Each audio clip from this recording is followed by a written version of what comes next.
Would you say that if people could control their fat calories, that it would be a lot harder to get obese? I do. Most people, they're probably overeating the fats. Freshman year of high school, I was 6'7", 180 pounds. What? Yeah, really invested in eating like a bodybuilder year round, and that completely changed my physique, completely changed my view on utilizing nutrition. I'm doing a carb cycling protocol, so I'll have 2 high carb days a week, and I'm eating about 1,100 grams of carbs within those high days. If you're not effectively digesting all the food you're eating, it becomes counterintuitive. We're not just straight out bulking and gaining tons of body fat, but we're not just walking this total tightrope of just trying to stay as lean as possible.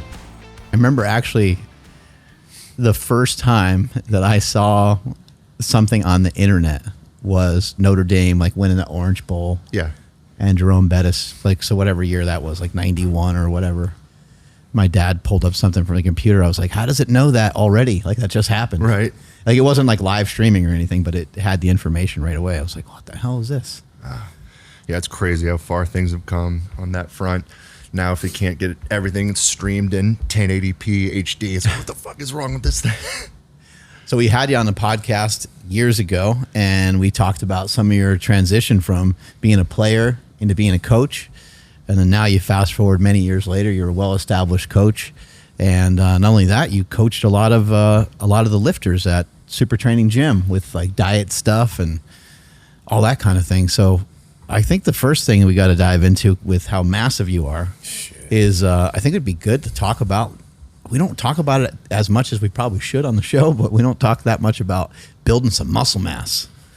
So My favorite topic. Yeah, you know, like obviously you started out with a good structure as a kid, but were you kind of skinny? Was it hard for you to figure out how to pack some size onto that frame? Yeah, I was always kind of the hard gainer. So I remember my freshman year of high school, I was 6'7", 180 pounds. What? Yeah, so, you know, a lot of offensive linemen, they grow up, they're kind of the chubby kid, right? I was always the tall, skinny kid.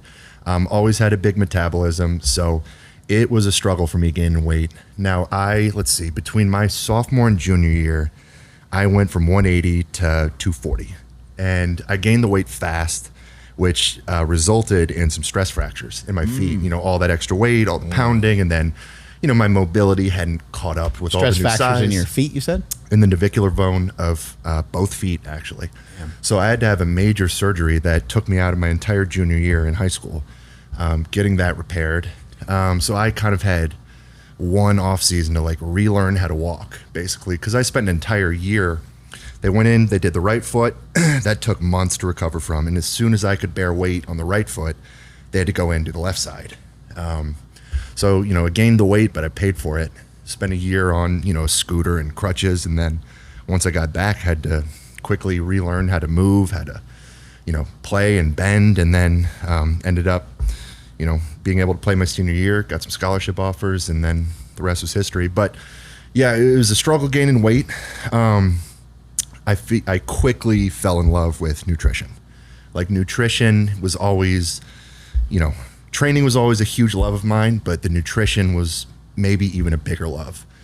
So I was always interested in it, always, you know, reading the books and looking at what the bodybuilders were doing. So I remember in high school, I was, you know, eating 6 meals a day and trying to emulate some of these bodybuilder diets. You know, so I committed to eating enough to gain the size, and then ended up going to college. My freshman year, I was over 300 pounds. I played at about 315 most of my college career. Decently lean, you know, for an offensive lineman, 18 to 20% body fat. And then once I got out, dieted a ton of weight off. I just wanted to have abs, you know. Growing up, idolizing bodybuilders, guys like that, and being an offensive lineman for most of my life, I'd never gotten half the awesome physique like the guys I idolized. So post-football, dieted a ton of weight off, over-dieted, to be honest, dropped down from 315 down to 265, I think. But then I went to prep for my first powerlifting meet, ended up gaining a bunch of the weight back. You know, I lost a ton of strength when I dropped down to 265. So gained a bunch of weight back. Started competing in strongman shortly thereafter. I got as heavy as 360. Damn. Not the healthiest weight. I felt terrible at that weight. And then went to the bodybuilding coaches. I was like, okay, I really want to do nutrition right and kind of have someone handle it for me, show me the right way to do this stuff. So started working with some bodybuilding coaches and, really invested in eating like a bodybuilder year round. And that completely changed my physique, completely changed my view on utilizing nutrition for strength athletes and athletes in general. Almost sounds like him getting knocked off his feet was like a good thing, so you can concentrate on maybe just because a lot of young athletes, they're maybe moving around so much that everything's so calorically expensive that they really can't.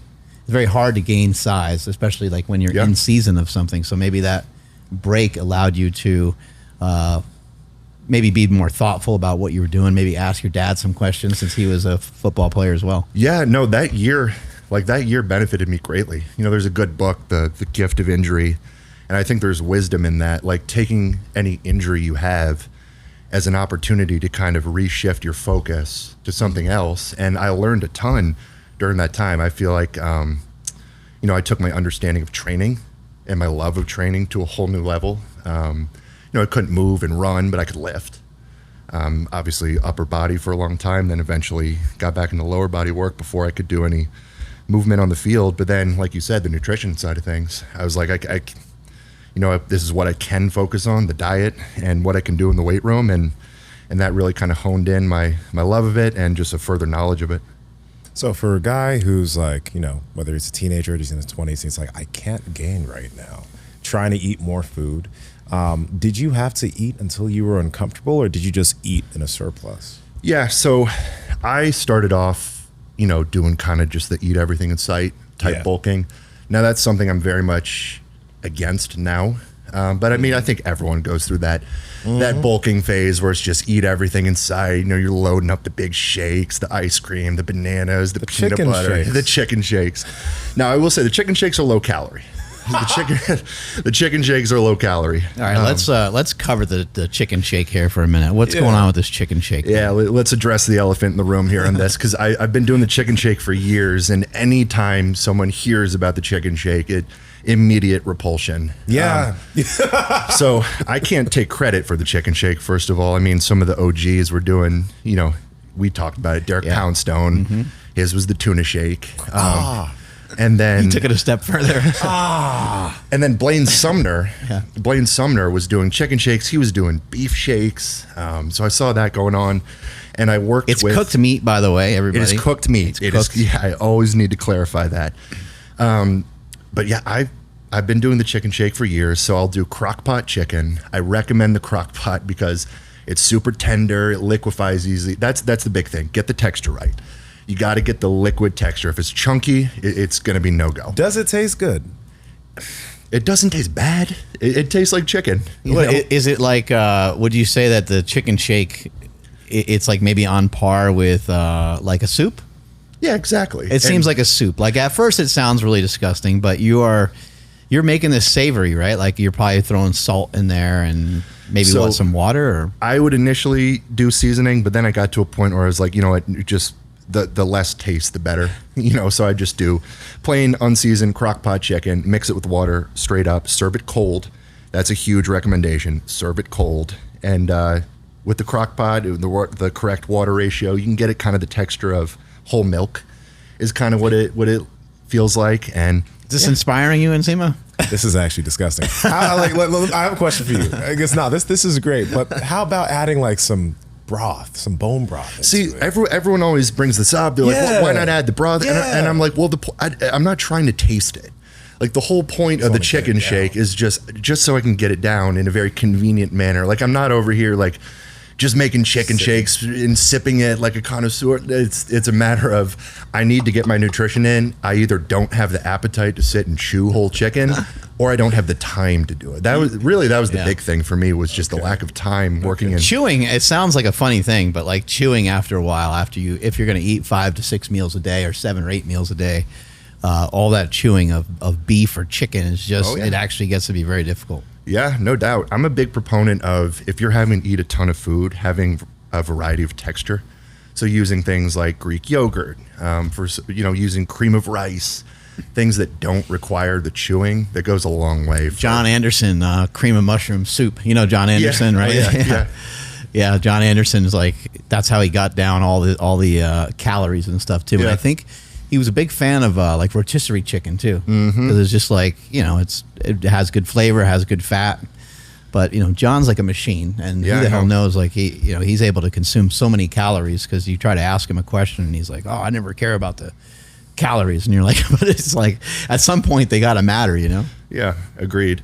But I've actually used the rotisserie chicken for the chicken shake a few times. It's another good tender option. But the biggest thing was just the time convenience of it. Just working in football, you know, be coaching lift groups all day, and I'm trying to get 6 meals a day in, and we might have 2 minutes between team lift groups, and I don't have time to sit down and eat in a whole meal. So the chicken shakes came in handy. Big Chicken time. shake, link in bio. Yeah, exactly. If anyone wants to sponsor that, we can make it happen. How much protein were you eating at that time too? Like, I mean, in general, it has to be above like 270, yeah? Yeah, I've always just kind of gone around the gram of protein per pound of body weight type thing. Now, if I'm in a surplus, I'll bring the protein down a little bit. I'll bring the carbohydrates up, the protein down a tad, and then if I'm in a deficit, the protein goes up. And in terms of your carbohydrate intake, at least right now, I don't think I've ever heard somebody say they've been eating as much carbohydrates as him at this point in time. I've never heard anyone say that. Yeah. So right now I'm at about 6'7", 322 right now. I'm doing a carb cycling protocol, so I'll have right now 2 high carb days a week, and I'm eating about 1,100 grams of carbs within those high days. Now I will say this, that metabolic capability has been trained over time. Yeah. You know, it's not like I was doing that 5 years ago. I've built up the ability and really the need. Metabolic capability. I like that. Yeah. You know, because you can train a metabolism. I mean, over time, if you're incrementally increasing the amount of food that you can eat and not get fat, and a big part of that is gaining muscle over time, because the more muscle you carry, the higher your metabolism is. You know, the more calories your body's burning at rest, the more carbs you can store as glycogen. So over time, as I've built tissue, the demand for carbohydrates and the ability to handle more and more has just gone up and up and up. Yeah. So yeah, that's a lot of food. And in the chicken shake, is there ever any like rice thrown in there, or any carbohydrates thrown in there? I would pair it with a much better tasting shake, a carbohydrate shake. So I'd do the chicken shake, and then I'd have a smoothie with it. I'd do blended up oats, fruit, some honey, whatever carbs I needed. As a separate drink? Would be in a separate shake, yes. Okay, so I guess this is one thing. If somebody's finding it hard to get in their calories, they can liquefy some of their stuff. You think that, I mean, you mentioned textures, but maybe to drink some of those calories would make it easier too? Yeah, and you know, that's a really interesting method, because you're going, you know, like almost against what we teach people when they're heavy. It's like, hey, don't drink your calories. Yeah, and you know, there is an argument against a lot of liquids when you're trying to get nutrition in, because you know, all the fluids kind of, you know, dilutes the stomach acid, can make it a little bit harder to digest. But if you're someone who you're reaching a point where you just don't have the appetite to sit down and chew, or you just don't have the time to do it, then yeah, the liquids can be a good alternative. So I wouldn't recommend someone build their diet entirely around it, but you know, someone like me, I'll supplement 1 to 2 out of my 6 meals with liquid, you know, when it needs it. How did you train your metabolism to get to this point? So going through growth phases and periodically dieting fat off, I think that's been crucial, as opposed to just trying to build tissue straight through linearly. So the process is go through a growth phase, build some tissue, maintain the tissue, then diet off the fat you gained along the way, retaining all that muscle, and then you end that cut heavier than the previous cut. Go through another growth phase, build up some more tissue. Now your metabolism's a little bit higher because you've built up some tissue previously. All right, you end that growth phase, you maintain it, you diet again. Now this time you've got more mass, your metabolism's higher, you're dieting on more food than you did the last go around. You end this cut, now you've added, you know, 5 whatever pounds of tissue. Repeat the process year after year. You know, grow, maintain, cut, grow, maintain, cut. And then each time you end that cut, ideally, you're ending a little bit heavier, a little bit heavier, a little bit heavier. And then, you know, you go into the next growth phase and you're eating a little bit more than you did the last time. You're dieting a little bit more than you did the last time. And over time, those the increases in the food that you're eating throughout each of those phases is just going up and up and up. So how long do these growth phases end up being? Like, how long are you, gaining? How long are you cutting? I know it ranges, but yeah, so I'll usually push a growth phase I'll give it at least 16 weeks. Muscle gaining tissue, it's a slow process. Yeah. It's a really slow process. And if I can push it further, I will. But a lot of times it comes down to just listening to your body response. You'll hit a point where appetite's going to take a hit. Digestion might take a hit. You might get to a point where you've just started accruing enough body fat to where to keep pushing forward is just going to be counterintuitive. So at that point, you can either, you can utilize a mini diet. You might go through a few weeks of going into a little bit of an aggressive deficit, kind of reset the appetite a little bit, drop a little bit of that body fat, and then resume growing. Or it might be time to go into maintenance. But one thing I will say, a mistake is don't grow and then immediately go into another cut. Like if you do that, you're just going to lose a lot of what you built.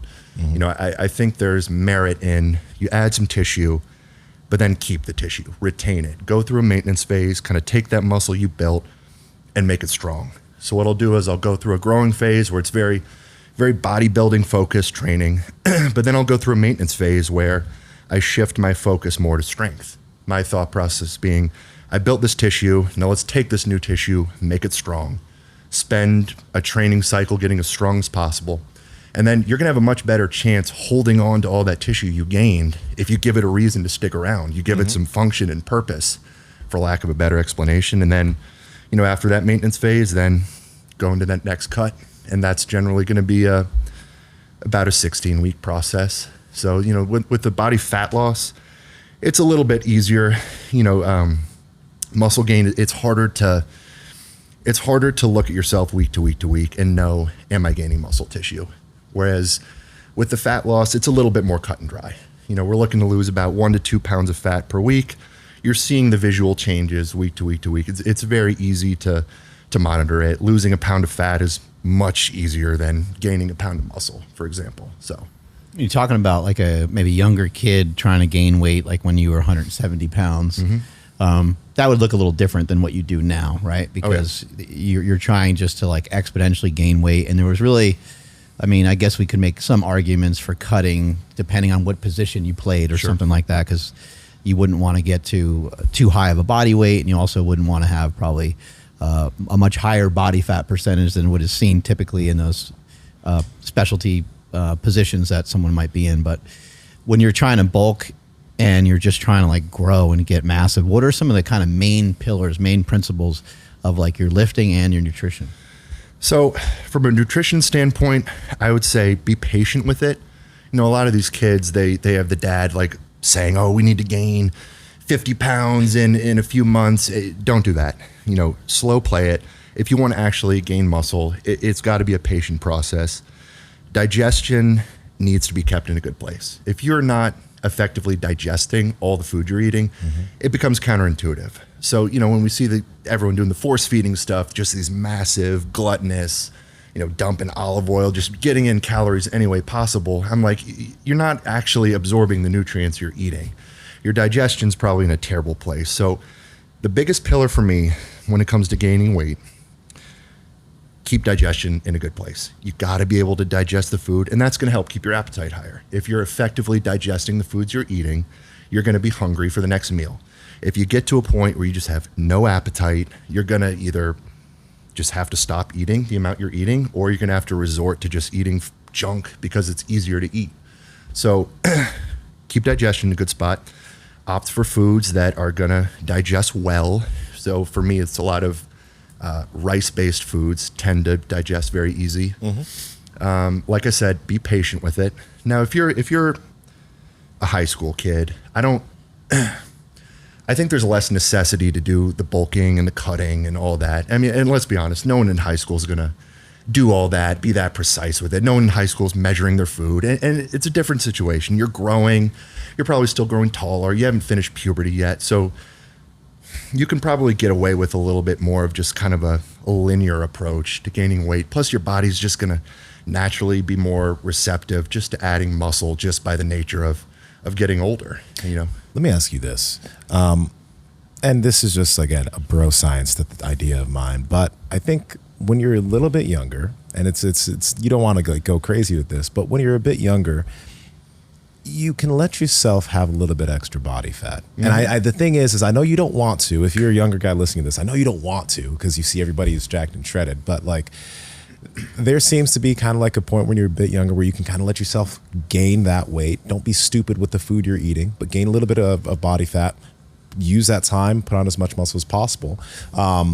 And then, when you cut, you got some good muscle, but you don't want to necessarily do that when you're older. Like, you don't want to let yourself get to 22% body fat when you're in your late 20s or 30s. What are your thoughts on that? I agree with that. I think when you're younger, you're going to tend to gain less fat in general. Like, it seems like when you're younger, you can get away with pushing an untracked calorie surplus. I mean, like I said, you don't see anyone in high school, I certainly wasn't, measuring their food. They're not in, having some perfect macro split. They're not carb cycling. They're eating a bunch of food. And your body's going to have less of a tendency to add body fat because you're still going through puberty. You're growing. Your metabolism. Use those hormones. Yeah, exactly. Your metabolism's high. So you can get away with not tracking your food perfectly, eating maybe eating some of the junkier stuff, and you're not going to get fat from that. And even if you do, like you said, when you're 17, 18 years old, I mean, we're not getting you ready for the bodybuilding stage. Like, let's go. If we add a little bit of fat along the way, no problem. Yeah. I think you also have this like magical number. There's this like X amount of years you have to like exponentially become awesome, for lack of a better term. But you see that in a lot of sports. You see that with a lot of athletes. It's like this 5 to 7 year time span. And then a lot of times after those 7 years, and a lot of people would disagree with this, people don't usually get that much better from that point on. And it's a hard pill for people to swallow. And people can extend it with, certain training protocols and like getting into your training more. But to your point, I think if you do gain that muscle when you're younger, it's going to be easier for you to have that muscle potentially maybe the rest of your life, because it's kind of almost like encoded into your body in some weird way. Yeah, no, I think there's absolutely something to that. And I mean, depending on the sport, to your point, I mean, if you're someone you're a speed-based athlete, your window in your prime is short. Now, if you're a powerlifter or a bodybuilder, I think that's a little bit of an old man's game. Like, you can be a bodybuilder and peak in your late 30s. Mm-hmm. You see a guy like Stan Efferding setting all-time world records in his 40s. I think when it comes to muscle mass and just pure strength, that's something you can push into your later in life. Maybe you got like 15 years of being able to navigate that, maybe 20. But when it comes to speed and explosive power, most of the traits you're looking for in team sports, track and field, your window is short. So that's 100% correct. And you'll see guys fall out of their prime, in their late 20s. I know you're a big fan of carb cycling. Can you kind of explain some of that? It seems like there's a manipulation between the carbs and the fats. Yeah, so a basic carb cycling structure, like I'm doing right now, is you're dividing the week up into low carb, medium carb, and high carb days. And that's generally going to be determined by your training week. So if I'm dieting, I'll use one high carb day per week. My non-training days, those are my low carb days. It's a day we're not training. We don't need as much fuel. Carbs are going to be lower. Fats are going to be higher. I look at your low days as kind of this is a day to focus on nutrient intake. Getting more fattier meat sources, more nutrient dense meat sources, more vegetables. Whereas on your high carb day, I'm going to put this on your biggest training day. That's for most people, that's probably a leg day, right? And then your other training days, those are your medium carb days. So on the high day, fat is very low. We're trying to store glycogen here. So fats are low. I'll even pull protein down decently low, push the carbs hard. And I'll do kind of a split between 50% sugary carbs, 50% kind of quote unquote diet carbs. And then the medium days, that's kind of what I view as the baseline diet, basically. Carbs are about 50% of the high day, and then the low day, the carbs are about 50% of the medium day. Now, if I'm growing, I'll do 2, even 3 high carb days. And then I'll view the low carb days as it's an opportunity to re-stimulate your appetite, to give your digestive system a break, to give your blood sugar a break. A few days where you're not pushing the carbs hard. You're not eating till you're uncomfortable, right? You may be even in a slight deficit on your low carb days. And just the cyclical nature of it allows you to push the calories, push the carbs when you need the fuel, when you're training, and then take a step back from that on your non-training days. Focus on nutrient intake, give the digestive system a break, allow your blood sugar to come down, maybe release some inflammation, drop some water weight. So I really like the carb cycling approach.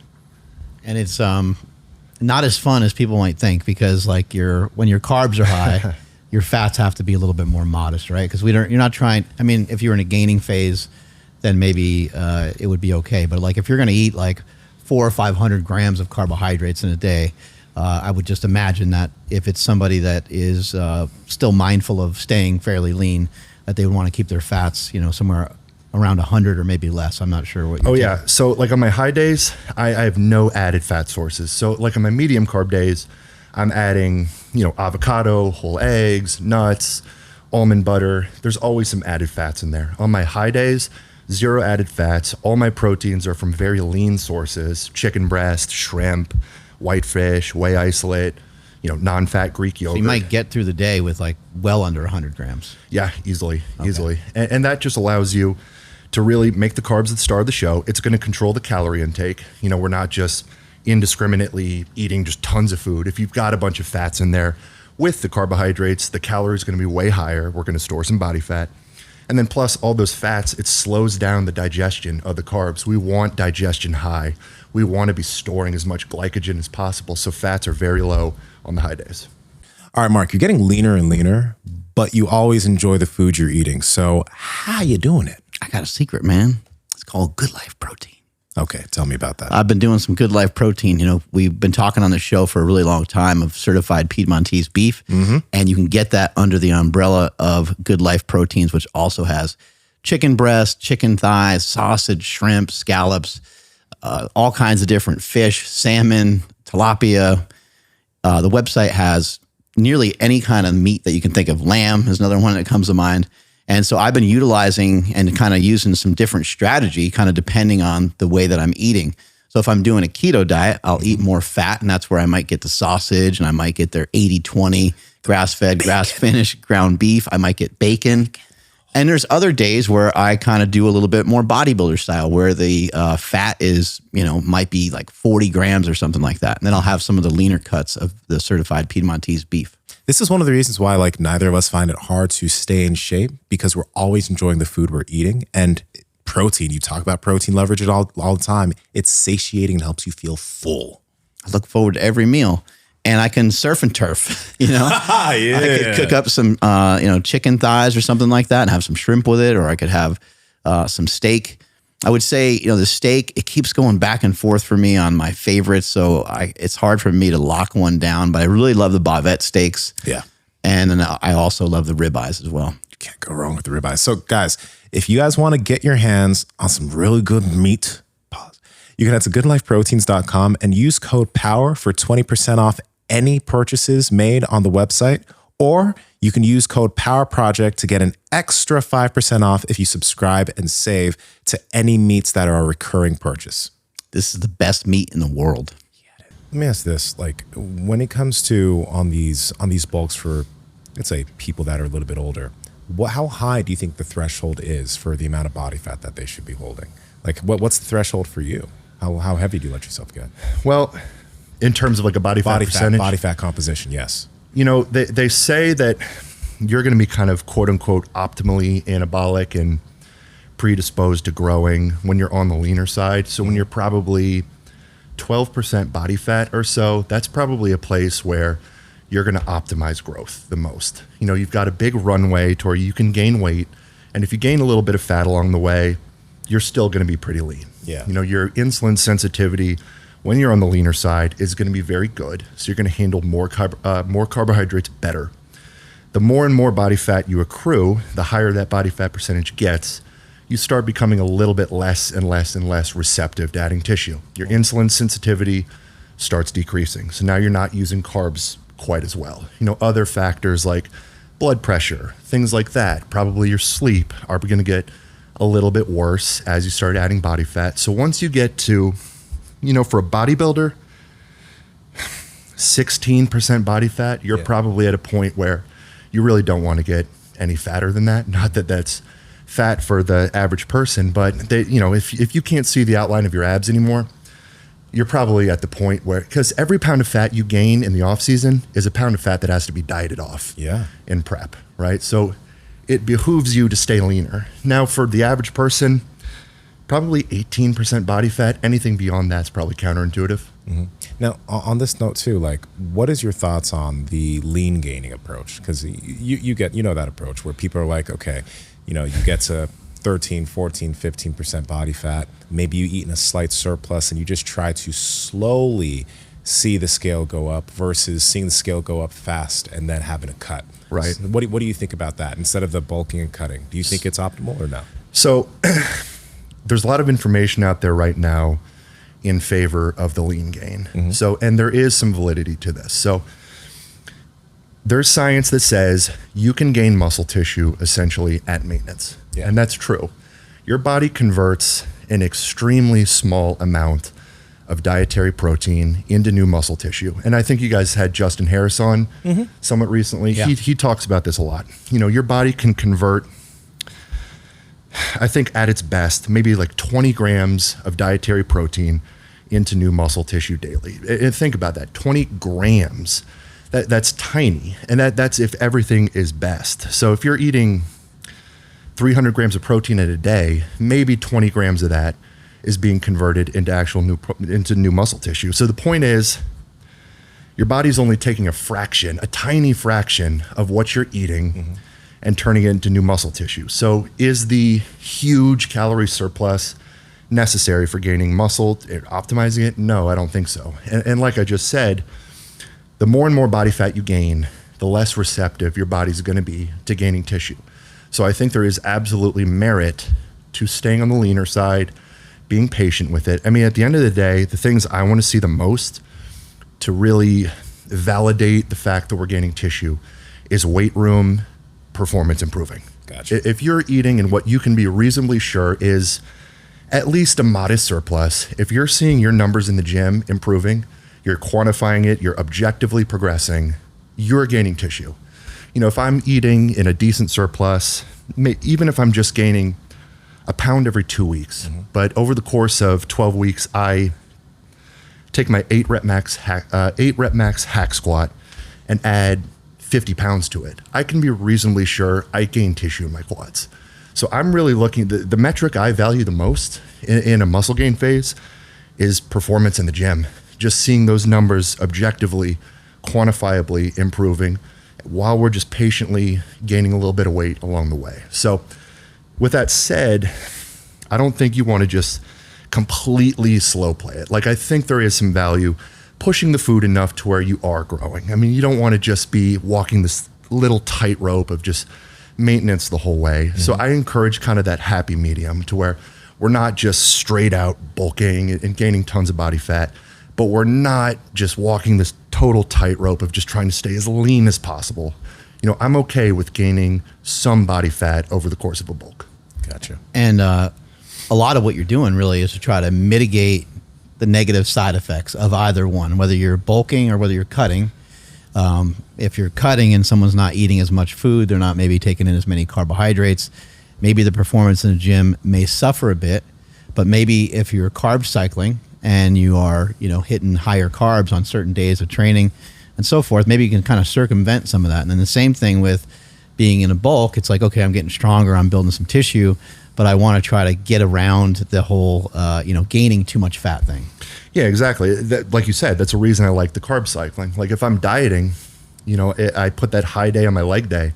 I know that's a day I'm going to be able to push a little bit more. I'm going to have more food. I'm going to be fuller, more glycogen, more water. So my leverages are going to be better in the gym. So that's a day where I'm in a slight surplus. 1 day out of 7 of the week, I'm in a slight surplus.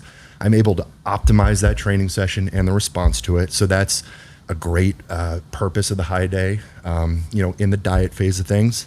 And then, the same thing in the growth phase. Those low days allow you to keep your hunger higher. It allows you to not gain fat too quick because we're having these few days where food is lower, and that's really helped keep me lean over the course of this growth phase. And it's not that bad because you know that like more carbs are just around the corner, right? Yeah, exactly. You keep switching things up quite a bit. You have what I would consider and what I would call kind of an annoying cheat meal. Because I've heard you talk with like Smokey and some of the other guys, and you're like, oh yeah, you could have a cheat meal, but you have like a caveat to it where you're like, just don't have the cheat meal have more than 10 grams of fat. It's like, like you ruined everything, boy. What kind of cheat meal is that? Yeah, that's what I'm saying. Yeah. So from a pure, and I've had this debate a bunch. It's not a cheat meal. I know it's not. Yeah, what are we snacking on? Some snack wells or something? I've changed up my terminology. I no longer call it a cheat meal. I call it a refeed meal. You know, so if we're looking at the refeed meal as an opportunity to really actually physiologically benefit us, the parameter I put on it is I say, eat as many carbs as you want. Unlimited carbohydrates. The only parameter is the total fat. You know, it's not going to be 10 grams. I'll make it more, 20 or 30 grams. And is that for the day, basically? Or is that just for like a meal? Or? That's a meal. So usually if I'm writing a carb cycling diet, on the high day, that's where we'll put the cheat meal or the I like it meal. though. I think it's good to put like, let's have a little bit of a cap on this. Yeah. Let's make you responsible because if you want pizza, it's like you could still throw in pizza, but you're going to have less slices. You're going to have to eat something else with it too. Fat-free cheese. Yeah, exactly. So for myself, I've done it different ways over the years where, you know, I've had the true no holds barred, no parameters cheat meal. And you get to a point in a diet where if you go down that rabbit hole, you're going to eat and you're not going to stop eating. Nope. You know, if you can eat whatever you want, you will eat to a point where it's going to negatively affect your digestion. It's going to throw your blood sugar completely out of whack. Hard to get back on track after you eat like that too. Yeah, like your brain is still thinking about that even the next day. It's like just takes a while to get over it almost. It is. And then I've also found like for myself, I get into a diet and I'm so obsessed with making progress that having just kind of a cheat meal with no parameters is stressful to me. I'm like, I want to eat. I really want to eat, but am I eating too much? Is this going to set me back? But so having some parameters, just saying, okay, you can eat as many carbs as you want. You just can't exceed this number of fat. It kind of settles me down a little bit. I'm like, okay, I know that this is going to benefit me. There's only so many carbs I can eat without exceeding that fat limitation. I'm already thinking about cereal. I'm like, that would be great, you know? Oh, yeah. Cereal, like just mix up some, instead of like having milk or something, just use like a protein powder. And well, that's one of my go-tos. I'll either do a zero fat pancake mix with maple syrup, or I'll do a kid cereal and a Fairlife fat-free milk. I love my kid cereal.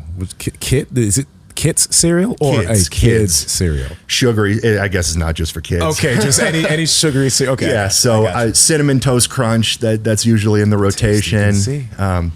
Frosted Flakes, zero fat in it, so you can eat as much of it as you want. Every now and then I might do some Fruity Pebbles in the rotation. So having a good rotation of the cereals for that high days, it's a good move. There's a lot of problems with the standard American diet. It's like not always easy to figure out exactly what the culprit is, but would you say that if people could control their fat calories, that it would be a lot harder to get obese? I do. I think most people, if they're overeating, they're probably overeating the fats. You know, a lot of people, they might look at something like muffins or donuts and they think carbs. Well, in reality, it's probably the fats in those things where a lot of those calories are coming from. You know, there's 9 calories and 1 gram of fat compared to 4 calories per gram of carbs. So it's so much easier to overeat in calorie surplus when fats are kind of out of control. So now, obviously, I know war on carbs. A lot of people in this building are big proponents of high fat, low carb approaches, and I've utilized those myself. And there's some benefits to that. But if you just don't have parameters on things, it's probably dietary fats that is going to be the culprit for most people getting overweight. Just makes it so much easier to eat. You know, like, I mean, even to think of like, if you're to have like say 99 or 97% lean turkey with rice, it's like, oh, that's pretty good. You put some seasoning on or something, but it's just not that good, you know? If even you just switch to the 96%, it makes a huge difference. It does. Now, if you switch to like 80-20 ground beef, now we're having a party. Now we're having a party. Yeah. I mean, we all know the fattier meats taste the best. But, you know, when it comes to a pure physique, bodybuilding approach, fats are usually going to be pretty low. That's always the macronutrient that in my opinion, if you keep that low, that's going to set you up for success. Like I said, when it comes to pure physique enhancement. So what have you noticed for yourself? Because you've done different approaches. You've done a ketogenic diet. You've probably done a carnivore diet. You're doing currently a carb cycling, high carbohydrate diet, right? What do you notice as far as your performance when you do some of these different diets? So when I got out of football, the first thing I did was get on a keto diet. That was the first move I made. And I dropped from 315 to 265. Felt amazing. That's probably the best I ever felt. You did the war on carbs. I did the war on carbs. I've been an ally in the war on carbs multiple times in my life. I would say physically, I feel the best when I'm taking a low carbohydrate approach. A lot of the benefits you hear about, I think, are true as far as mental clarity, just some of your energy, just how I feel day to day, lower levels of inflammation. A lot of benefits I experienced from a low carb approach. Now, with that said, I lost a ton of muscle and a ton of strength when I did that initial keto diet. Now, looking back on how I did it, I over dieted. I probably should have had my calories higher. Yeah. I lost too much weight too quickly, and that absolutely sabotaged my strength. Like, knowing what I know now, I could have taken the keto approach and done it much more effectively in terms of retaining muscle, retaining strength. But from a pure maximal strength output standpoint, from a pure performance, muscle gain, body composition standpoint, I am much more in favor of utilizing carbohydrates. And I think if you can turn your body into a carbohydrate processing machine, that's what we talked about, training your metabolism, building up the metabolic capability.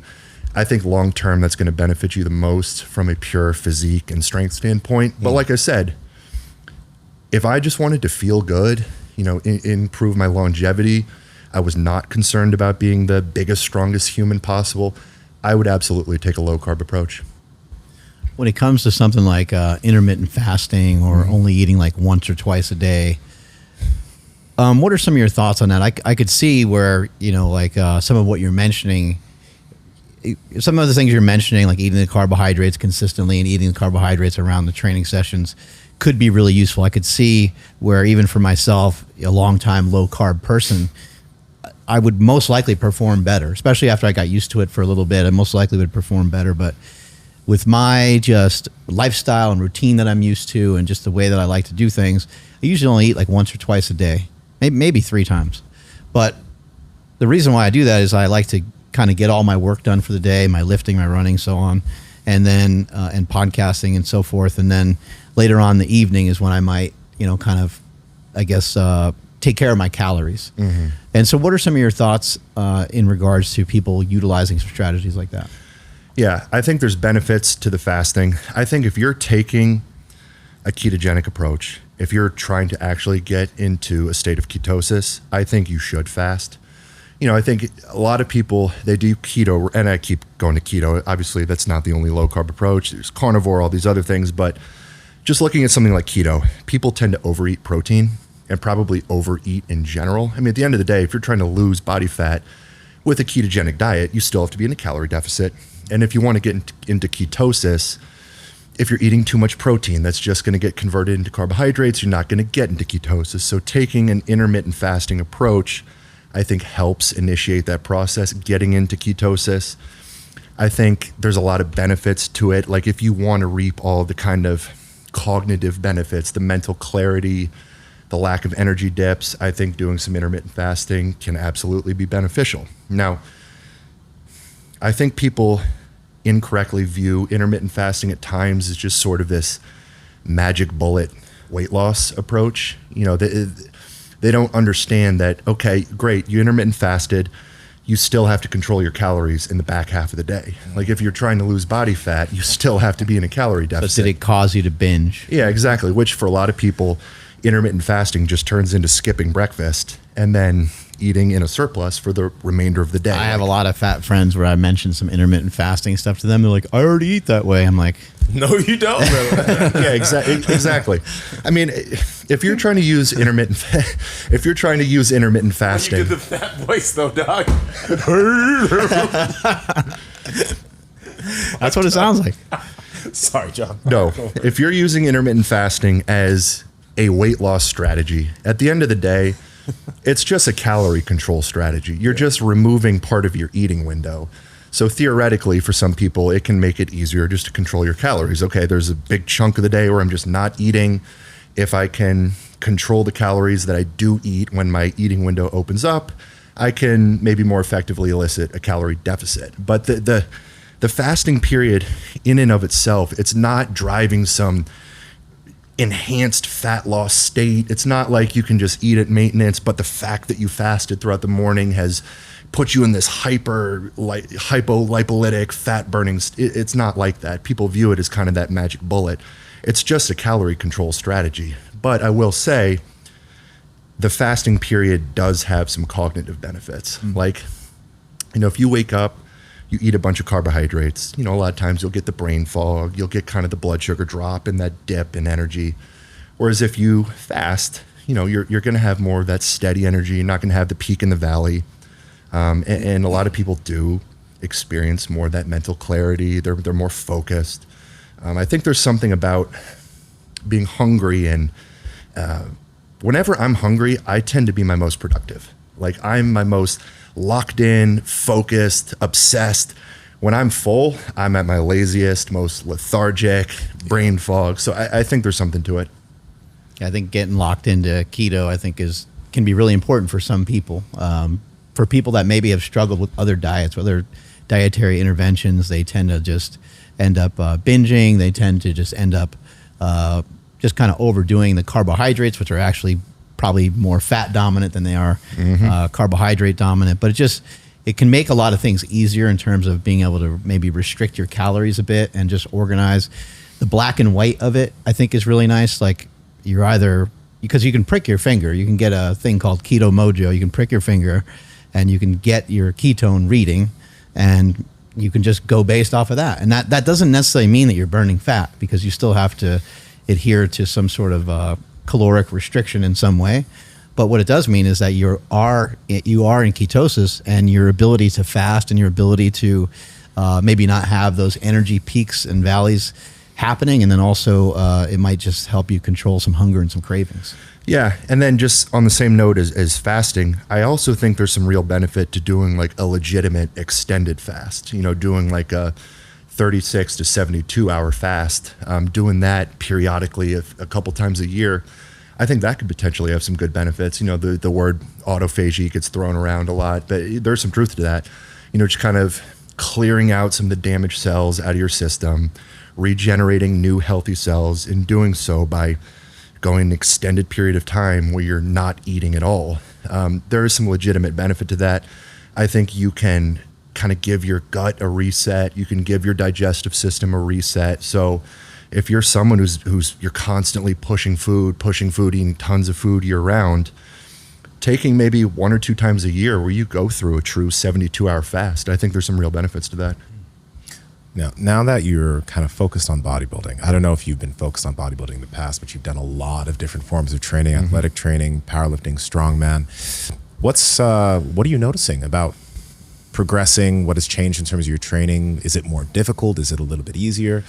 So I'm full aboard the bodybuilding train right now. Now, powerlifting, strongman, those will always be my first loves. Training like that, it's always going to be more fun for me. Chasing numbers and lifts that matter to me, like, that's always going to be something I love and need in my life. With that said, right now the bodybuilding training, it's a huge stress off of me mentally and physically to do this periodically, because when I'm chasing the big numbers with powerlifting and strongman, number one, my body could speak to shit. Yeah. I'm in pain all the time. You get to a certain point where you're going into the gym in pain and you lose your motivation. Like, when training hurts, it stops being fun. Yeah. You start dreading training, and you're going in, you're having to warm up for 20 or 30 minutes just to feel like you can get under the squat bar again. I want to ask you a quick question on that. Yeah. Do you think that, and we'll come back to the bodybuilding thing, but do you think that has to be the case when you're someone who's focusing on powerlifting and strongman? Do you think it just gets to that point when you get so strong? And both of you guys, because both of you guys have been that strong. But I'd say maybe his situation is a little different because he's getting into it later in life. You already had your athletic, your joints and ligaments and your whole entire body have experienced so many other things. And for me, like I played football and stuff, but not to his level, not for how long he did it. So I think he's going to more likely be kind of banged up being a former athlete. It doesn't have to be, but you got to be like dead on accurate, and you kind of need to have experience in the sport to be dead on accurate. So it takes time. Yeah, I would never want to get up here and say to be a powerlifter or a strongman, you have to be in pain, that it's just an inevitable factor. I'm not going to say that. I think the stronger and more advanced you get and the older you get, it's kind of is going to be inevitable. I mean, you look at a football career, if you play 10 years in the NFL, you're not walking out of that unscathed. I mean, maybe if you were a quarterback and you just took very few hits, maybe, but if you had any sort of appreciable contact over the course of an extended career, you are going to be banged up. And there's appreciable no way amount of that. Contact. For some reason, I just pictured him totally killing somebody. Well, and then, same thing for lifting. I mean, if you're someone who you're getting under 700, 800, 900 pound squat bars for years and years and years, you're pulling 700, 800 pound deadlifts. It's going to be hard to walk away from that career without some level of major wear and tear on your body. So, gotcha. If you're a recreational powerlifter, I don't think you have to be in pain. Absolutely not. But if you're chasing elite numbers and, you've been pushing it for years and years and years, you're probably walking out of that thing not quite unscathed. Gotcha. And I was going to say, just quickly, it's hard to, there's certain things that you need to know to not get hurt. Like there's a lot of things about jiu-jitsu that like even now with how strong you are and your advancements and stuff, you could still get hurt by doing something kind of foolish or something that you did when you were new. Yeah. And so like when you're pretty new to strongman, like you haven't been, I mean, you've been doing some of it probably even through some of your college career, but to like really hone in and focus on it, it's like you have to get hurt with the stones. You have to get hurt.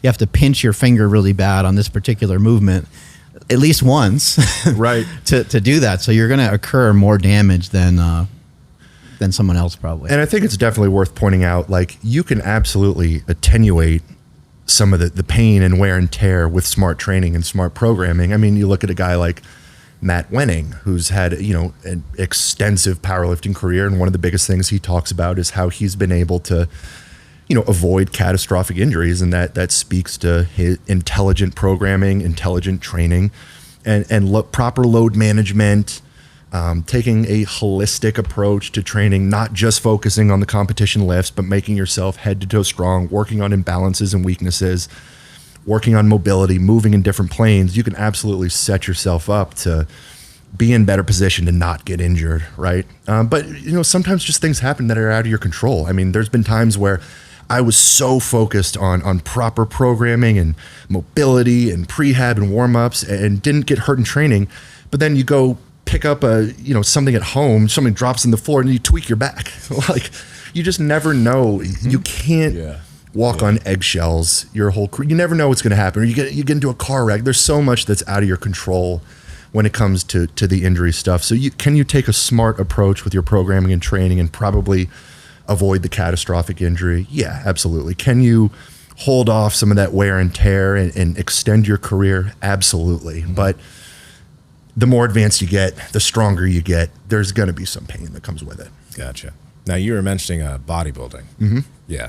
So like, what are you noticing with that training? So, the bodybuilding, it's mostly, or a much more machine, cable, dumbbell-based approach. I'm not necessarily chasing these huge numbers, the spinal loading, it's much less. So I'm in a lot less pain with the bodybuilding training right now. Okay. You get to a point when you're training for strongman, you go into a huge log session or a huge deadlift session, you walk into the gym in the back of your mind thinking, I might not walk out of this gym. I might be carried out of this thing. I might be carried out of the stretcher. Okay. Like something bad might happen. Whereas I walk into the gym for a a bodybuilding session, I'm not going into it worried about getting injured, really. Yeah. You know, I'm not as worried about blowing a knee doing a hack squat or a leg extension compared to, you know, if I'm doing a free squat for powerlifting. So the mental stress, it's a lot lower. I've found for bodybuilding, I can go in and have a great session in 45 minutes compared to a strongman session. That might be a 2.5 hour session. Yeah. I'm walking out of the gym, you know, not in pain.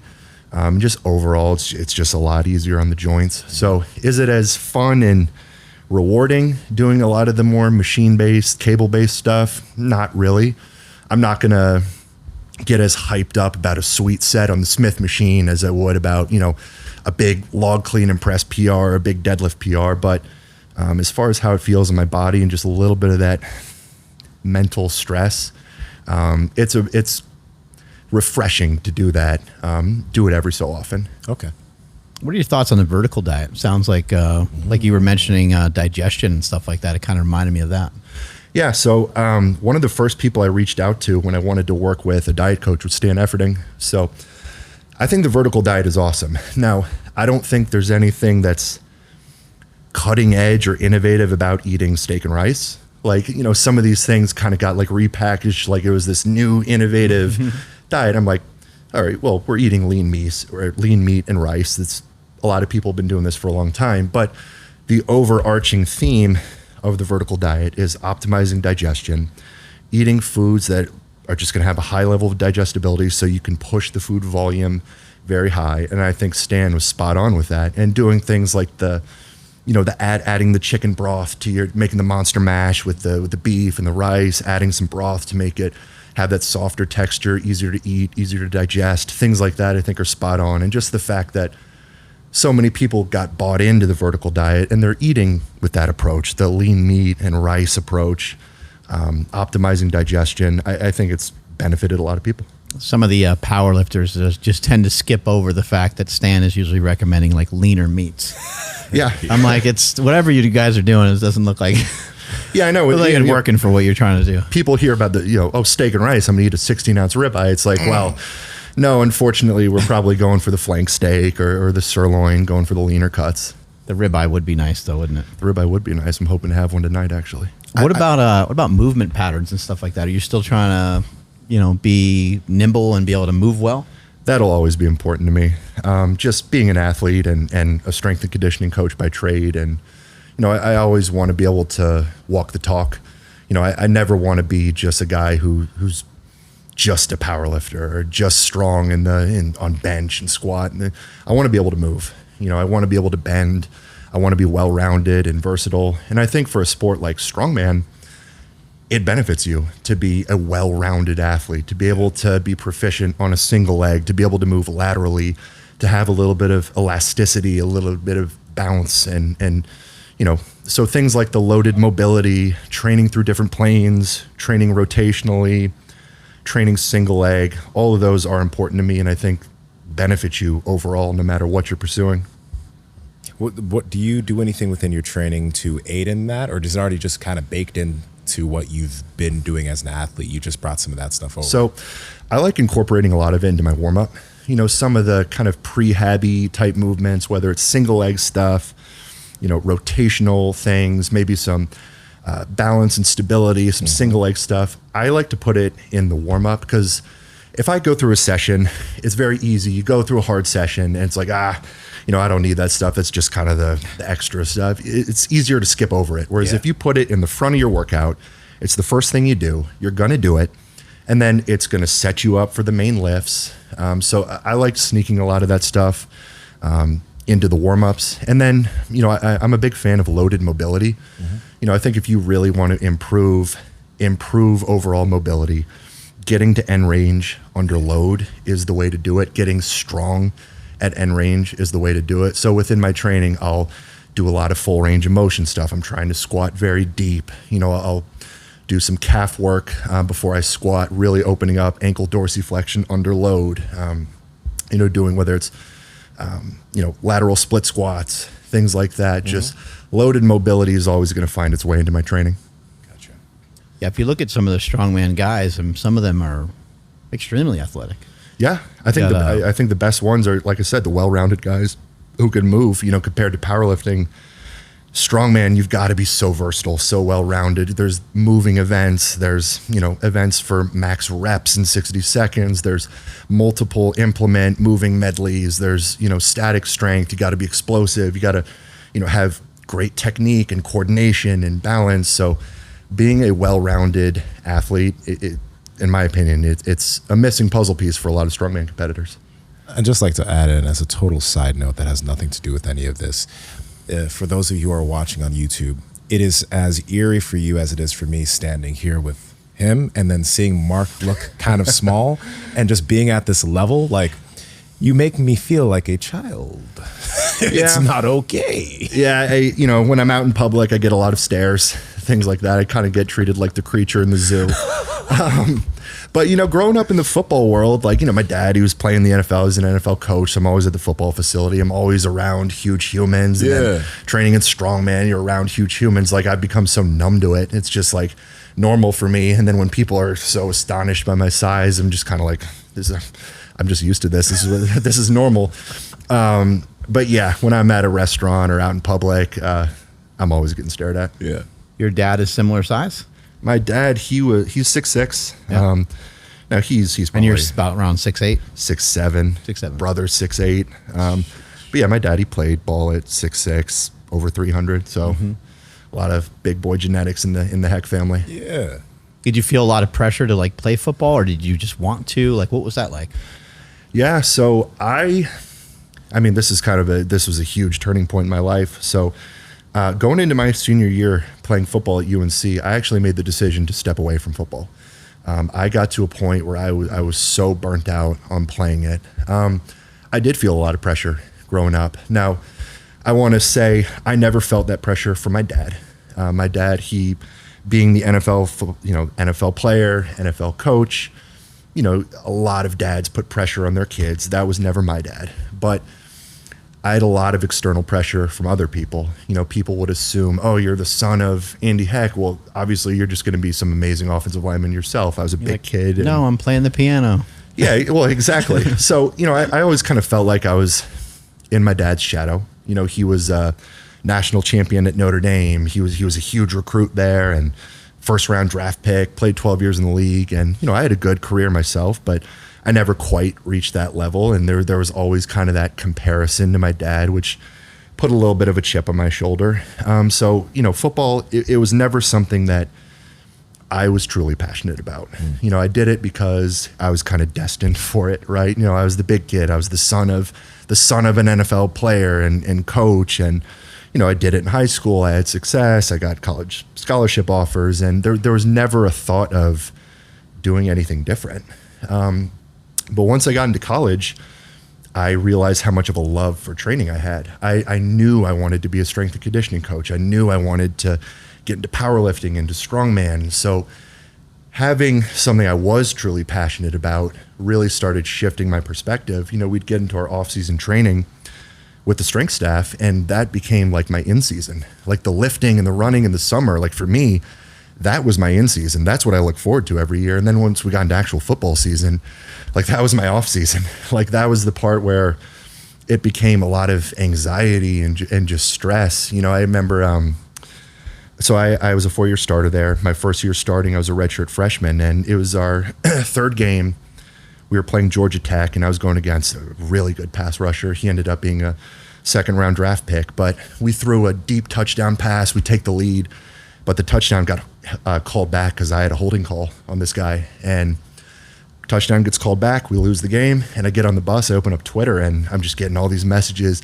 Jon Heck, fuck you. Jon Heck, go kill yourself. Damn. This and that. And at that moment right there, football stopped being fun for me. It became a source of anxiety. I felt like I'd let down our entire fan base. I'd let down our entire team. And then every time I took the field moving forward, I just had that in the back of my mind. It became not something I love, but just something I don't want that to happen again type thing. But like I said, I had this passion for training and nutrition and all that. So, I got to a point at the end of my college career where I was like, I don't have to do this. Like, I can be my own man. Like, there's no rules that say I have to go on and play NFL football.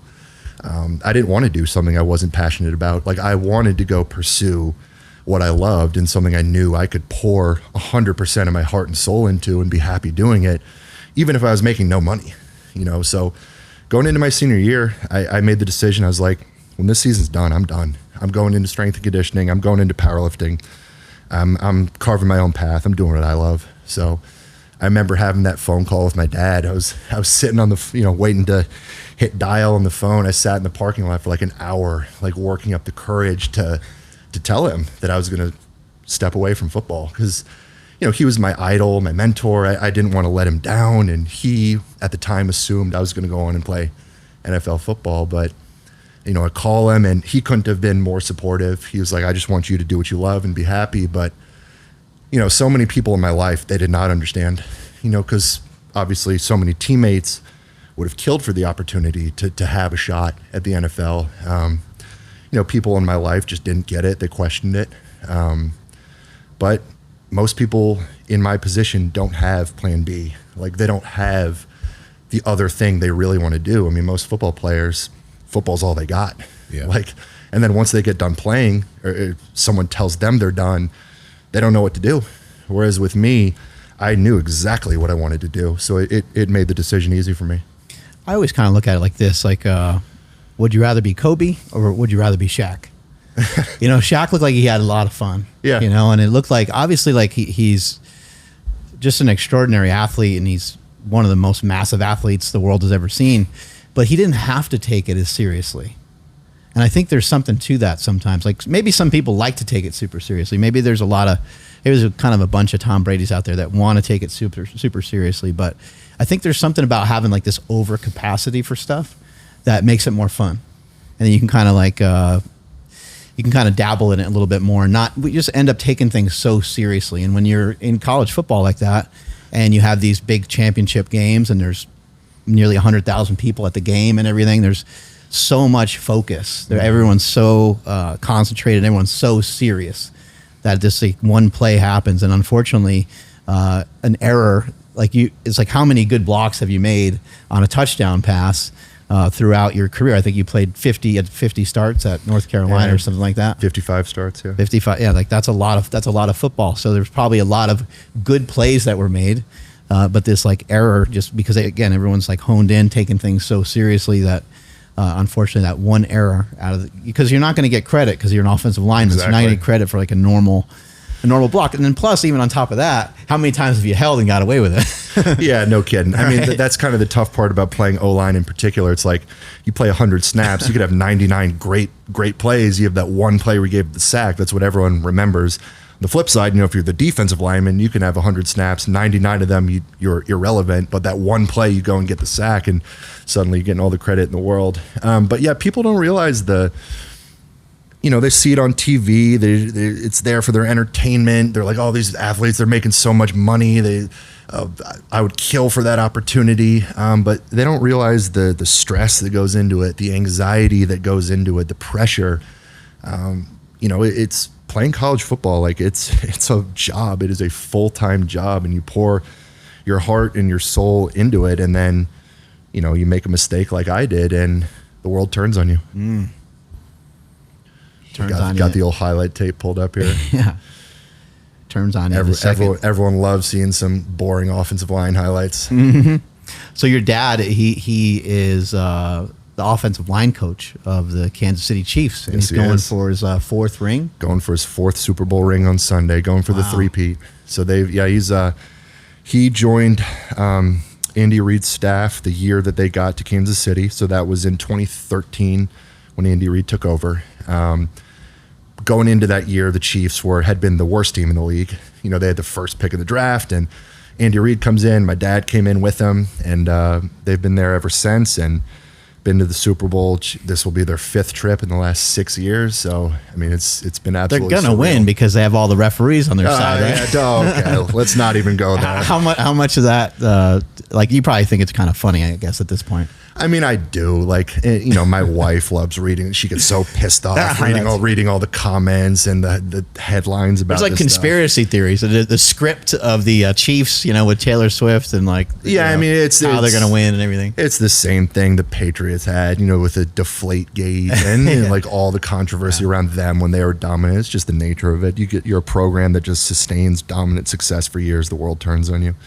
Yeah, internally, you know, if I was on that team, I'd be excited about that. That would be fun, you know. Yeah, just no like, doubt. hey, it's us versus everybody else. Yeah, I mean, you know, the little saying, if you don't have haters, you ain't popping. I mean, the Chiefs, they've been so dominant. And I mean, you look at the penalty statistics. I mean, there's not a shred of evidence that says the Chiefs are getting any help. I mean, they're complete statistically like middle of the league in terms of benefiting from penalties. And you know, I don't know why people hate the Chiefs so much. Andy Reid, he's such a likable coach, you know. I love some of it. I think it's funny. Like maybe you don't think it's funny, but when I saw like some of the people were like, "Oh, I got my Chiefs jersey in the mail today," and they threw on a referee shirt. I was like, "That's good." That's good. Yeah, it doesn't bother me at all. I mean, at the end of the day, my dad's got 3 big old Super Bowl There you go. rings. 3 big old Super Bowl rings. Gonna have a 4th one, so people can talk all they want. Being a strength and conditioning coach for as long as you have, and seeing some of the strength and conditioning stuff, sort of, I would say, like leak out into the general public, where you're now seeing like a lot of people don't just lift weights anymore. Mm-hmm. The classic squat, bench, deadlift, you don't really. I mean, there's still a lot of people participating in that, doing the bent over rows and military presses and so forth. But we're seeing a lot more like movement practices. When you start to see some of those things, what are some of your thoughts on, you know, do you think it's a good thing? Do you think people are kind of missing out on some of maybe the critical points that need to be understood in order to implement some of those things? I think there's been a little bit of a pendulum swing that has maybe gone a little bit too far, just as far as some of the guru-ish, you know, movement type stuff that you'll see in team sport strength and conditioning. You know, people thinking they can get a little bit more quote unquote sport specific than you really are in training. At the end of the day, and I mean, I credit Joe Ken to kind of come, you know, having this view of things. As a strength and conditioning coach in football, you are a general physical preparedness specialist.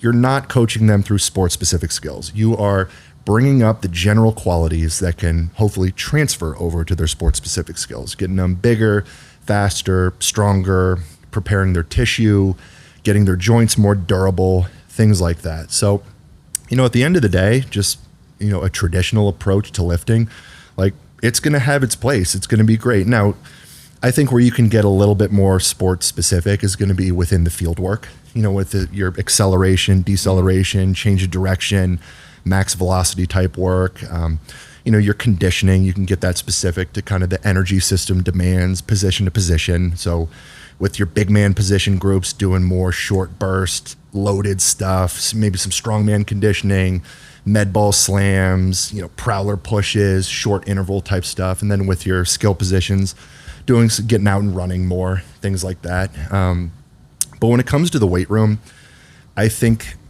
people are getting a little too complex, a little too fancy, a little too guru-ish, you know, for Instagram and for the optics of it. And unfortunately, a lot of players kind of buy into that. Like, they want to do their off-season training with the thing that looks more cutting edge and complex. And, you know, you see you know, I'm using extreme examples, but the BOSU balls, the speed ladders, you know, your more unique, unorthodox approaches Joel to training. Steedman with like the weights hanging off the sides, unbalanced, and maybe he has specific reasons for some of those things. But yeah, I mean, at the end of the day, I think that stuff optically it looks interesting.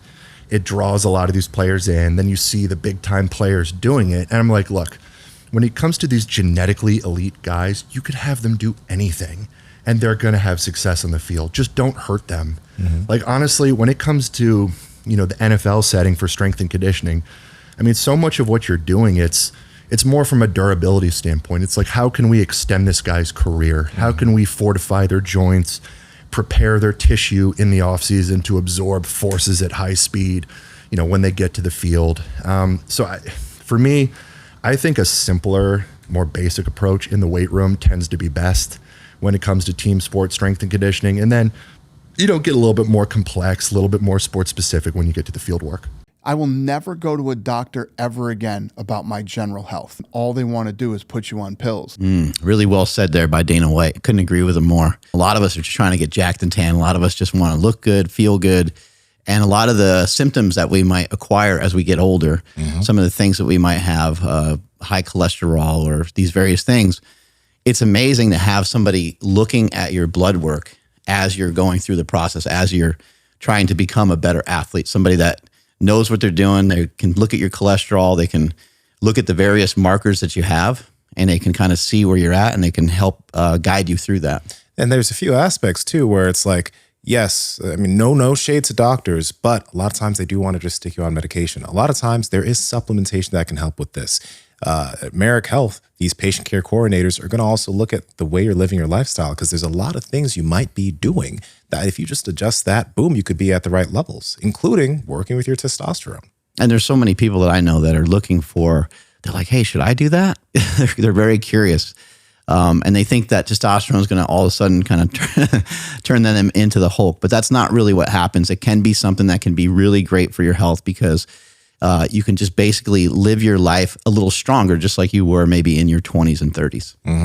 And this is the last thing to keep in mind, guys. When you get your blood work done at a hospital, they're just looking at like these minimum levels.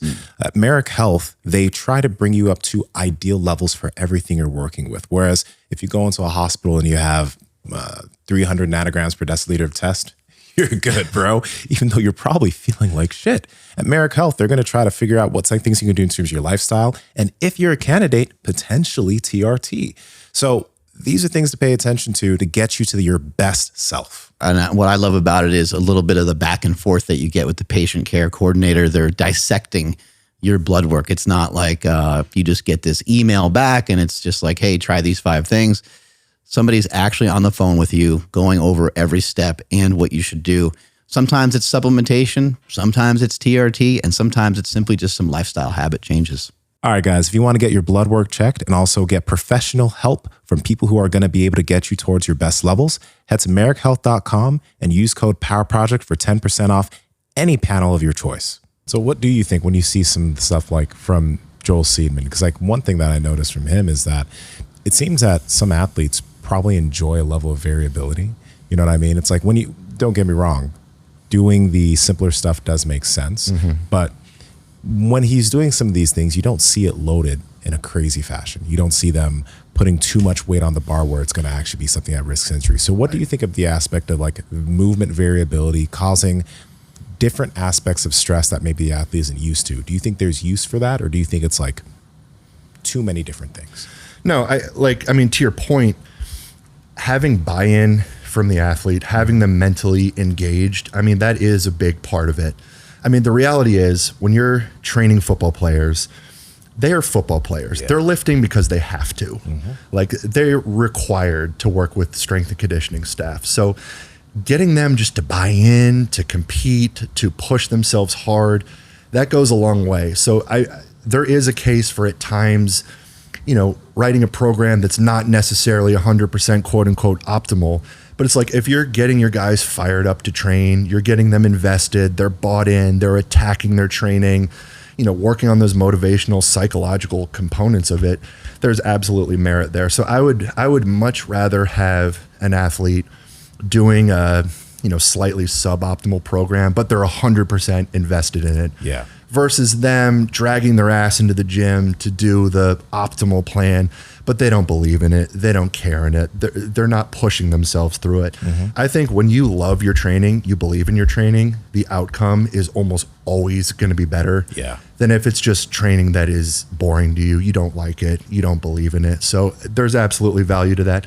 And then at the same time, you know, especially for an athlete who maybe has more wear and tear on them, they're an older guy, you know, maybe getting away from the squat rack and some of those traditional heavy bilateral lifts, it's a good thing. And you know, I talked about the loaded mobility. Like I like doing a lot of the loaded mobility type stuff. And for some of those older athletes, a lot of them really buy into that stuff.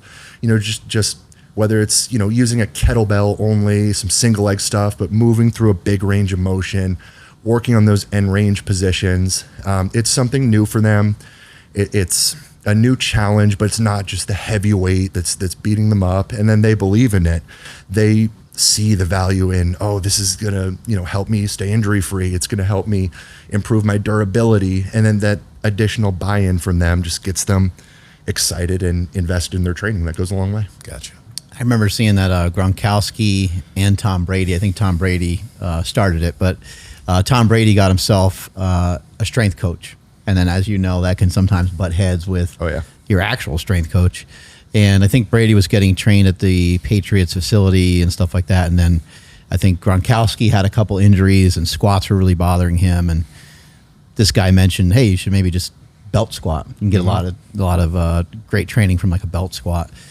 But, things like that kind of happen all the time. And what happened with this guy is they actually ended up banning him from the Patriots facility and so forth. And there were still some Patriots that like went to the guy because they can't obviously prevent all of that from happening. But I think, we tend to get locked into like our beliefs a lot of times. We tend to get maybe a little too dogmatic about like, you got to squat or you got to bench or you got to do these things these particular ways. I do think there's been a lot of advancements in the strength conditioning community and with machines and stuff. And I personally love a belt squat. So I think that there's a lot of efficacy with things like that. Sometimes maybe just removing certain things, as you're saying, maybe for established athletes that already kind of know, like, hey, that exercise, it doesn't actually, we're trying to make me better for the field. And that exercise actually kind of hurts. Yeah, no doubt. I mean, we're not trying to make them powerlifters or bodybuilders or strongman competitors. We're trying to just improve their general qualities that can transfer to the field. You don't have to do a back squat. You don't have to squat in general. But if we can find an effective way to train your lower body that is going to be pain-free, that you can actually, load in a safe manner and you believe in it, let's go with that. Absolutely. I think a lot of strength coaches, they do get too stuck in their ways and dogmatic about it. And, I kind of complained about the cutting edge guru stuff, maybe not, the pendulum has swung too far. But at the same time, I do like the fact that strength and conditioning is looking for new methodologies, that people are trying to find new methods, trying to learn. I think I made a post on this the other day. Getting stuck in your ways, I think, is a mortal sin of being a coach. Like, something that I love about this is the fact that I feel like I still have so much to learn. Like, when I feel like I know it all, number one, it's not true. But number two, like, that would just be so boring to me. Like, the fact that there is so much out there that I don't know, maybe so many more better approaches that could be taken, like, that's exciting to me. So I always want to be a student of this stuff and try new things, experiment. Like, I've always used my own training as an opportunity to experiment, try different types of programming, different exercises, different mobility protocols, recovery protocols, whatever. And that's always given me inspiration for bringing that coaching over to our athletes or whoever I'm working with. So I think always pushing to advance, learn more, get better, that's huge. And a lot of coaches are just stuck in there. This is how we've always done it. This is how we're going to do it. And they're very resistant to any kind of change. For you, have you had to pull yourself back when you were, because you were mentioning that you like the strength and conditioning aspect so much, maybe you like the gym so much, have you ever had to kind of like pull yourself back from some of the stuff that you do in the gym versus that being something that transfers well over into the field? You mean like when I was a player? Yeah. Yeah. So I know I've heard JJ Watt comment recently, and there's been other players too, that said, look, I train too heavy, I train too much, and I messed myself up. I could have had a couple more good years. Yeah, I remember, we'd be in spring football practice, and once we got into that mode, our work in the weight room became, very maintenance, but I didn't want that. I wanted to keep lifting heavy. So I'd go back to my apartment and I'd do a double session, and I'd squat heavy on my own in the apartment gym. And I mean, was that a detriment to football for me? Probably, absolutely. But my love at that point was with the training. I didn't want to step away from the training. So, for me, I'm a little bit of a unique case in that I chose to step away from football and ultimately pursued the lifting. But, if I definitely could not have gotten away with that over the course of my career. If I was truly invested in football long term and wanted to pursue the NFL, then yeah, I certainly would not have been able just to keep pushing the strength and squat and deadlift and those things. You get to a certain point where it's like, in order to keep chasing getting stronger on a lift, there's a point where it's not benefiting you on the field anymore. Like we always talk about, how strong is strong enough for a football player. It's like, at what point does increasing their squat cease to transfer over to the field? When they squat 500, when they squat 600 or 700? Because the thing is, once you get stronger and stronger and stronger, in order to keep getting stronger, it requires more investment into training that specific lift. You're incurring more of a recovery deficit trying to get stronger on that lift. So, you get to a point where it's like, just being weight room strong isn't benefiting you anymore. And to keep trying to get stronger is going to further take away from football. It makes it kind of complicated, because if you're a kid and you're watching some football, if you watched football this year, like, how can you not be a fan of Saquon Barkley? Oof. And then Saquon Barkley is so strong. So you might think, like, oh, I need to be as strong as him. But you don't necessarily need to be as strong. That would be cool if you could be. But, he's doing cleans with like 385, and he's squatting like 600 pounds. I mean, he's incredibly, incredibly strong. And maybe for someone else, though, for them to be an awesome running back, like, I know Barry Sanders was also very strong. But there's been a lot of other running backs over the years that don't necessarily lift that way, and they still get to be really good. So you don't necessarily have to force yourself. And that's what I was talking about earlier about capacity. Mm-hmm. Like, it's cool. Like, for Saquon, it's probably fun to do some of this stuff because he's good at it. He's been doing it for a long time. He's been lifting these heavy weights, probably even before he was at Penn State.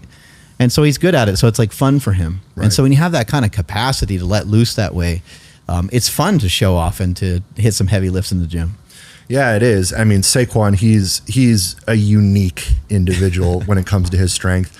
I mean, people might be surprised you see some of these top NFL guys, they're not necessarily that weight room strong.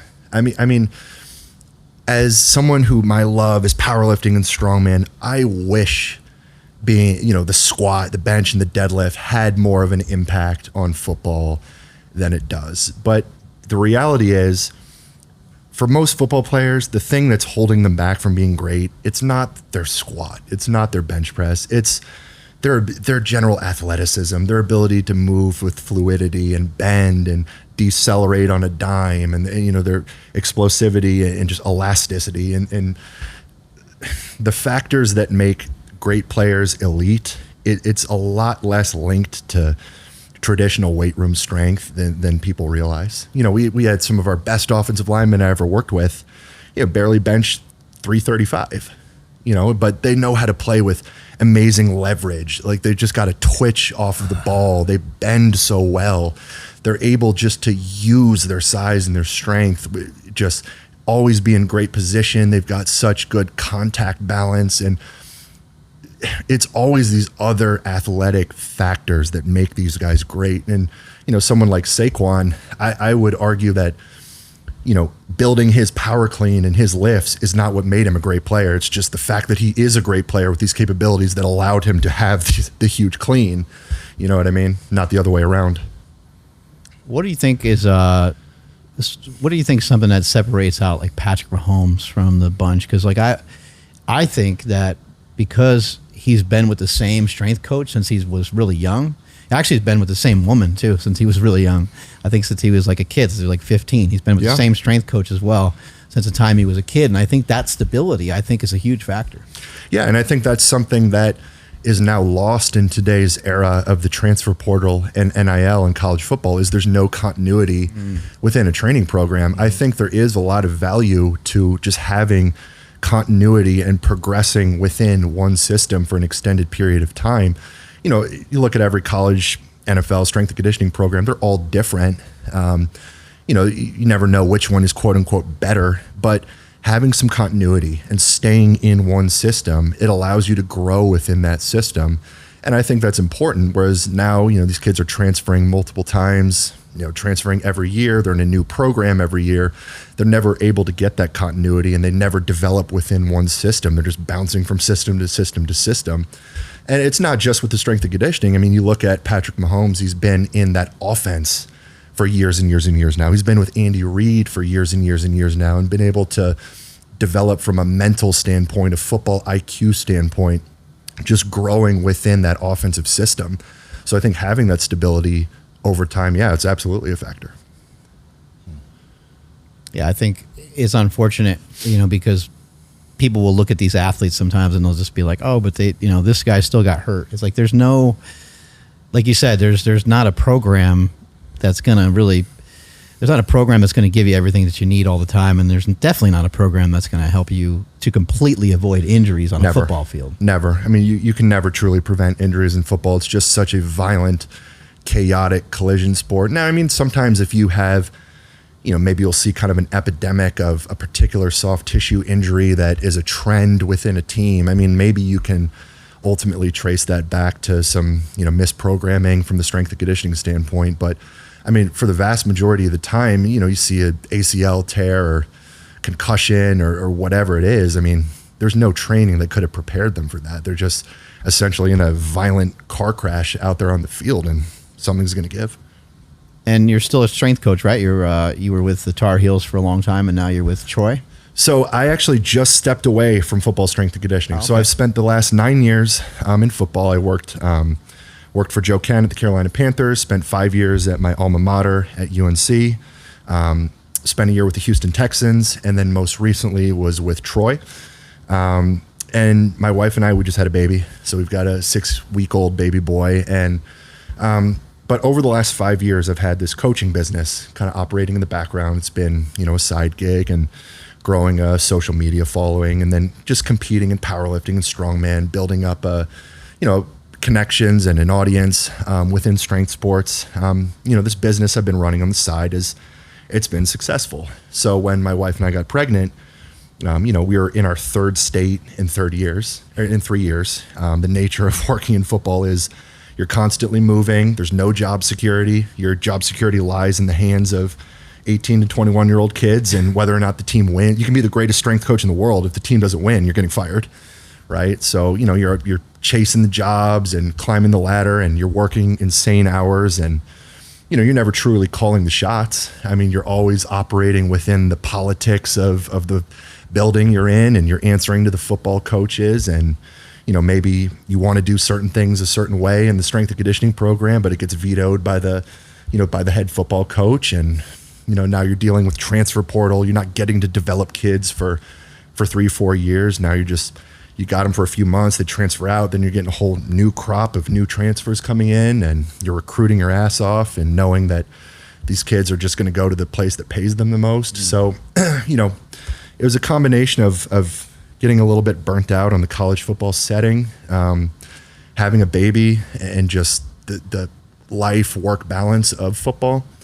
And then just having this business on the side that I knew could be successful. And the reality is I've always been passionate about the iron game, about training and nutrition, not necessarily football.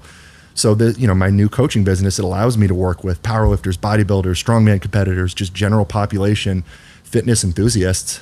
So I'm still getting to do what I love. So anyway, I stepped away from football, and I'm fully self-employed now. I'm running a business, Hammer and Chisel Performance, and just started my own podcast, and working with about 90 clients right now, kind of a mixed bag. I'm still working with some football players, some NFL guys, some high school kids, and then powerlifters, bodybuilders, strongman competitors, and a bunch of general population folks.